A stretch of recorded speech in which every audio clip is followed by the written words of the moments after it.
This is the I Hate Football podcast. I'm your boy Q.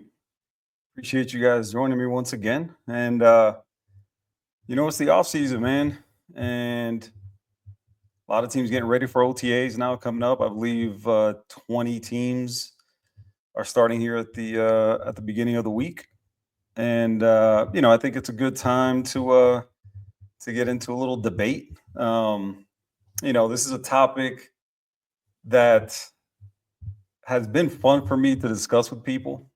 And it just so happens that, you know, uh, probably last week, I was scrolling through Twitter or X, depending on, how you're addressing it these days. But I was scrolling and I saw a list that really interested me. And I don't remember the X handle at this point, but it listed, in their opinion, the five best dual threat quarterbacks of all time.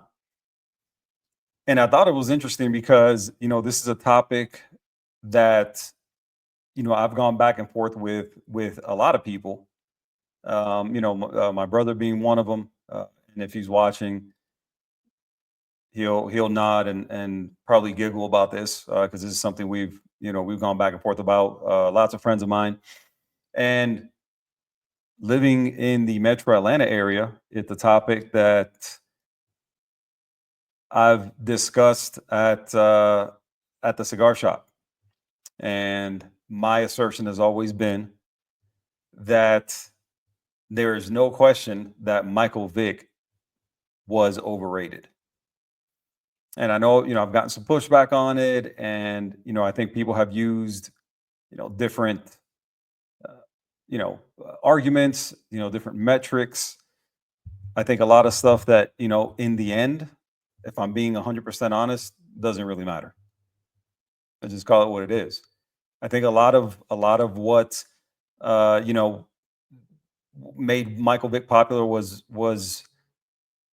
eye popping, speed and the whole deal, and a guy who can make defenses look stupid. Yeah, 100%.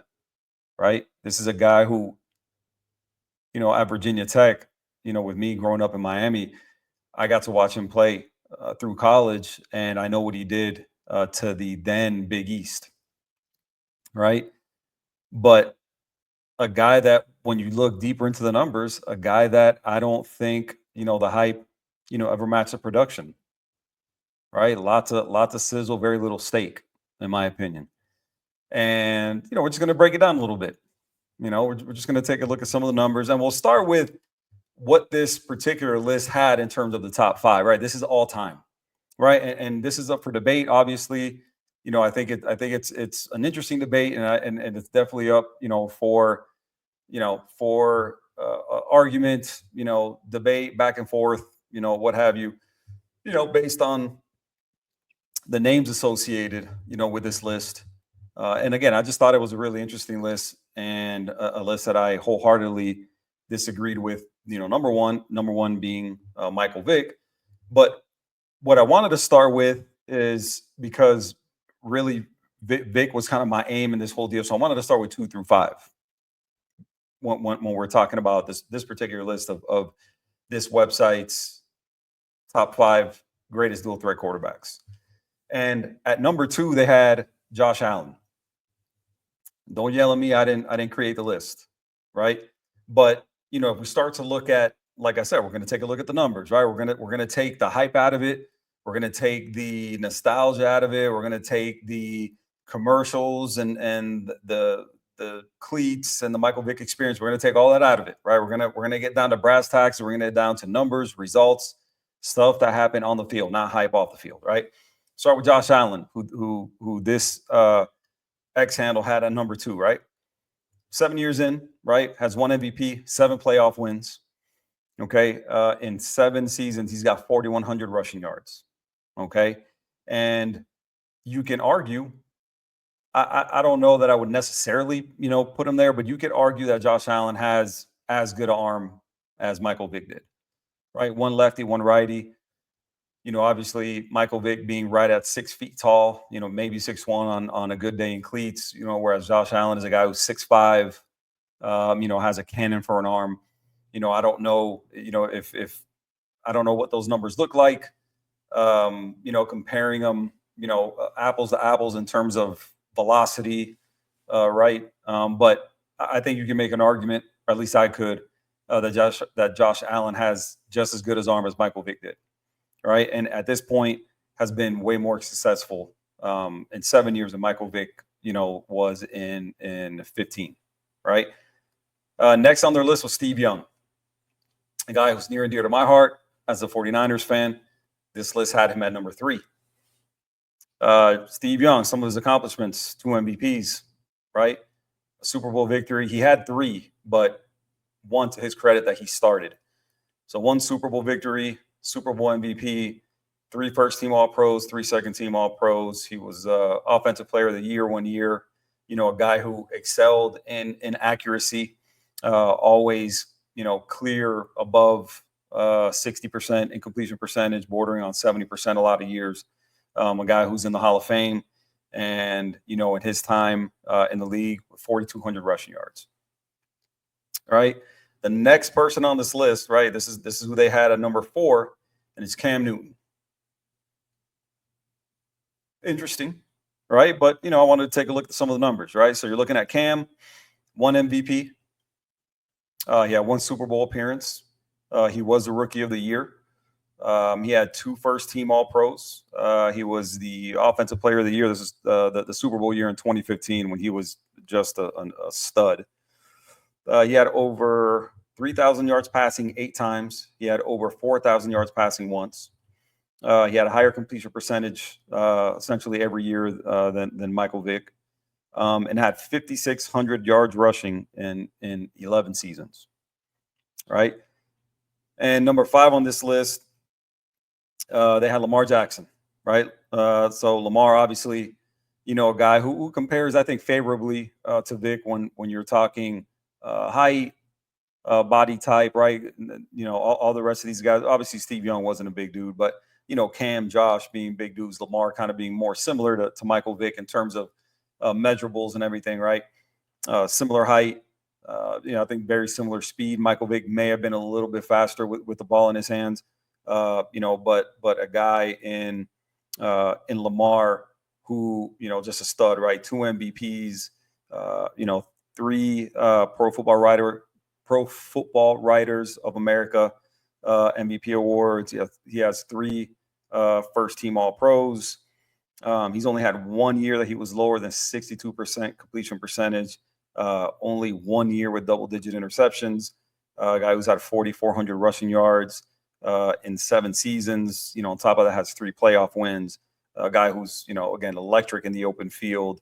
Really good arm. Also, maybe, I wouldn't say as strong an arm as Michael Vick had, but a guy with a really good arm, flick of the wrist, can get that thing down the field in a heartbeat, right? So this was their list, right? And I think there's a lot of good picks on this list. You're looking at some 4 really accomplished dudes, right? 2 guys that are still active, 2 guys that are retired. So a lot of time for Josh Allen and Lamar really to add to their resume and stake a claim for best dual threat quarterback of all time. Obviously, a Super Bowl would go a long way for both of them. But 2, you can make an argument those are 2 of the top 3 to 4 quarterbacks in the NFL right now, and you wouldn't get a big pushback, at least not from me, right? So now we take a look at the Michael Vick numbers, right? And like I said, as when we started, you have to look past the Nike hype machine with the commercials and the Michael Vick experience, right? And the ankle breaking ability and just the flat out speed and the whole deal. This is, we're looking at numbers, we're looking at accomplishments, which ultimately is how we judge quarterbacks, right? It's not about hype. It's not about, who's faster, who's got better moves. At the end of the day, quarterbacks have to win. All right. Quarterbacks have to put up numbers and they have to win. Right. And so we went over the numbers for 1 through 5 on this list, and I'll go over them again. Number 2, Josh Allen. Number 3, Steve Young. Number 4, Cam Newton. Number 5, Lamar Jackson. Right. This is who this handle had as their top 5 dual threat quarterbacks of all time. And again, I've always pushed back on Michael Vick being this elite quarterback, right? This great, football player, right? I mean, I think he was just, let's just dig deeper in the numbers, right? So, uh, 13 seasons, right, in the NFL, right? A guy who was the first pick in the draft in 2001, if you remember correctly. The Falcons traded up with the Chargers the day before the draft. Falcons moved up, Chargers moved back, and they took Michael Vick with the first overall pick in the 2001 draft. First black quarterback ever to go number one in the draft, so that was pretty cool. His first year, very modest, right? Started 2 games, went 1-1, right? Only completed 50 passes that year, attempted 113 passes, good for 44.2 completion percentage. Obviously, not good at all, right? And attempted 113 passes, managed to get sacked 21 times. So, obviously not a good ratio right there. Then we move on to 2002. Right now is when we really kind of start to see the progress with him, right? 2002 starts 15 games, goes 8-6-1. They go to the playoffs, if you remember correctly. They go to Green Bay in a huge upset in Green Bay. I believe that was the first home playoff loss ever suffered by Green Bay, and that was at the hands of Michael Vick and the Atlanta Falcons that year. And that year he makes the Super Bowl. He played pretty well that year. Definitely based on results in terms of the season and the numbers he put up. Again, going 8-6-1, winning that playoff game, 54.9 completion percentage, threw for right at 3,000 yards, 16 touchdowns, 8 interceptions, right? So has a good year, makes a Pro Bowl, and is kind of on his way, right, to doing his thing and becoming a really good quarterback that year. Let's see, where does he finish? 1 second here. So yeah, no, just he makes a Pro Bowl and that's it, right? So let's go to 2003. Misses his first 11 games. It fractures his right fibula during a preseason game against the Denver Broncos, I believe. Goes on to miss 11 games that year. That was 2003, and so yeah, so nothing doing for 2003. That's year 3, right? Year 4, Falcons go 11-4. They win the NFC South. He goes to the playoffs, wins a division game versus St. Louis, the St. Louis Rams before they were the LA Rams, and then they lose to Philadelphia in the NFC Championship game. All right. That year, he has 902 rushing yards, good for 3rd most ever for a quarterback. Makes his 2nd Pro Bowl, and at the end of that year, signs a 9-year, $130 million extension. So again, things going, in the right direction. Has been in the league 4 years at this point. Has had 2 really good years. Then 2005 hits. Team goes 8-8. They finish 3rd in the NFC South. They miss the playoffs. He goes to another Pro Bowl, right? Pro Bowl number 3. 2006 comes around. He finishes 7-9. They finish 3rd in the NFC South. That year, he finishes with 1,039 rushing yards, which is a record for a quarterback. But at the same time, 3rd straight year that his completion percentage has dipped, right? And so, when we're looking at the completion percentage numbers, which is some of the stuff that I, talked about with the previous quarterbacks in terms of accuracy and everything like that, and we're looking at Michael Vick's completion percentage, we're looking at starting in 2004. He was 56.4%. 2005 dipped a little bit of 55.3, and in 2006 he had a 52.6 completion percentage. Right. So again, not very good, not accurate. right? 2007 hits, and obviously, as we all know, everything that happened with him with the dogfighting scandal, he ends up going to jail, right? So he misses 2007 and the 2008 season. 2009, he is with the Philadelphia Eagles. Doesn't do much, only attempts 13 passes. So, kind of a wash in terms of a season. 2010 comes around. He is named the starter. He goes 8-4 in terms of the games he started. He missed some games due to injury. The Eagles finished first in the NFC East. They lose in the wild card round to Green Bay. He makes a Pro Bowl. That's his fourth Pro Bowl overall.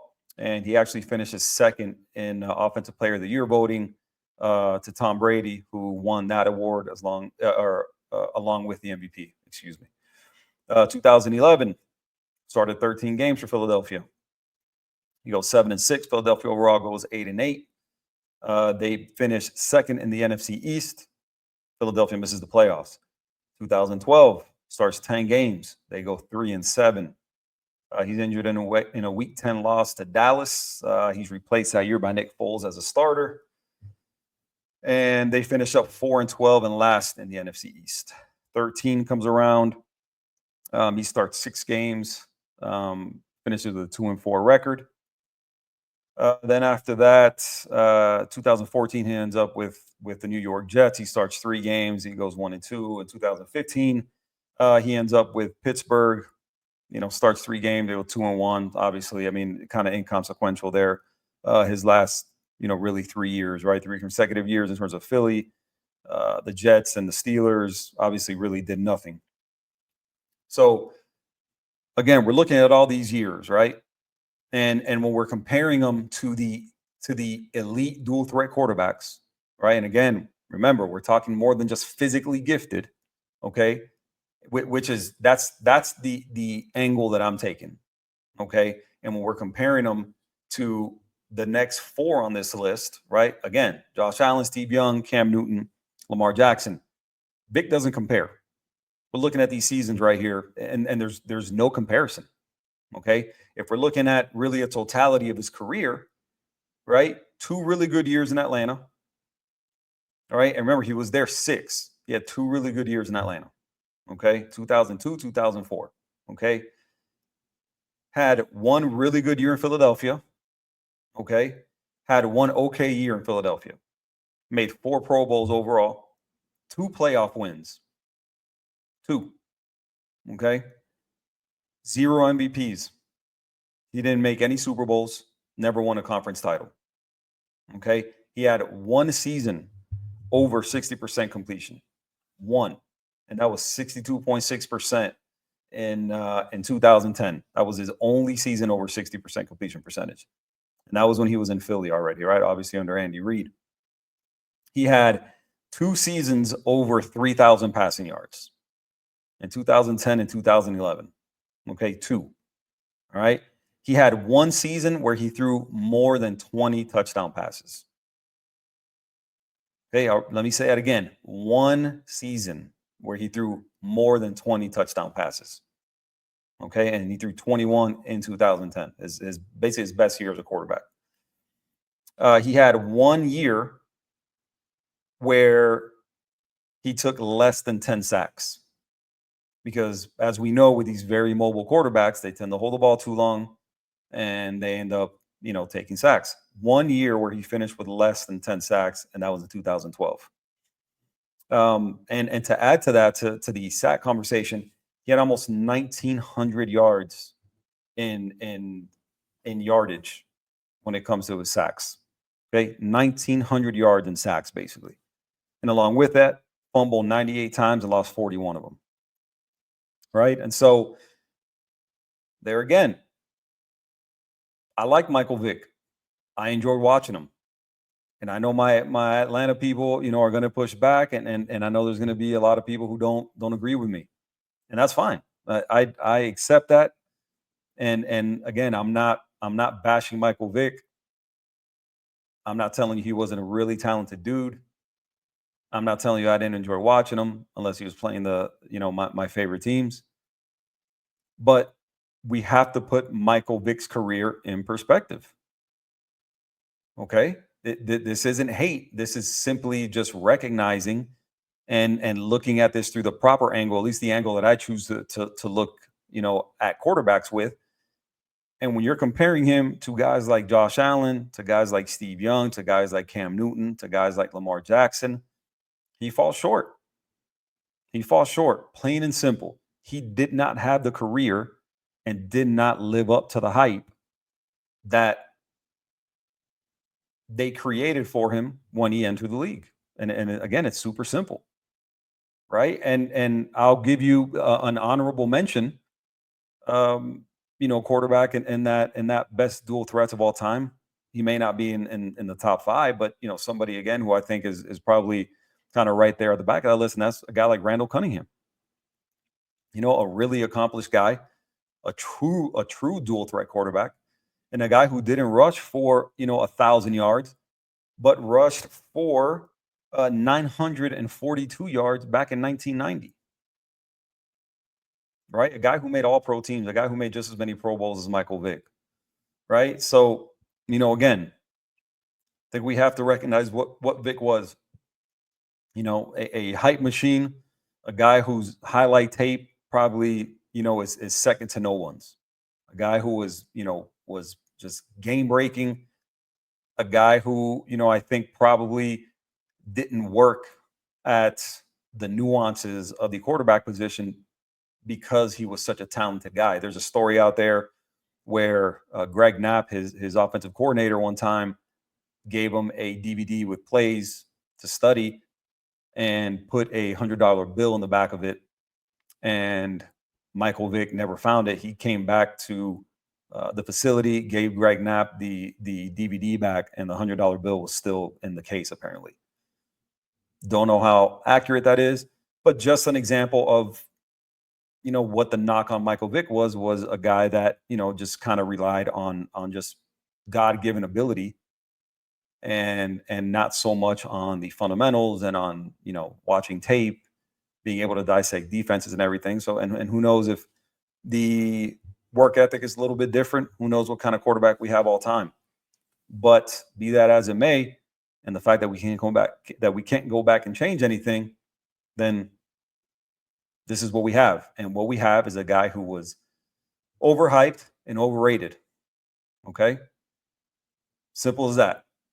Okay. He was electric, but he was not elite. All right, guys. So appreciate you joining me. If you like what you heard, do me a huge favor. Like and subscribe to the channel. You can find me on YouTube at I Hate Football Podcast. You can find me on X/Twitter at Hate Football Pod. Be on the lookout, working on some things with my guys over at the Finns Talk Sports Network. Got some things cooking over there. And I got some things coming with my buddy Will from the 305 Sports Now podcast.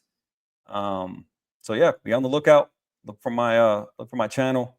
Go ahead and watch those videos, like them. And I'll talk to you guys next time. Everybody take care.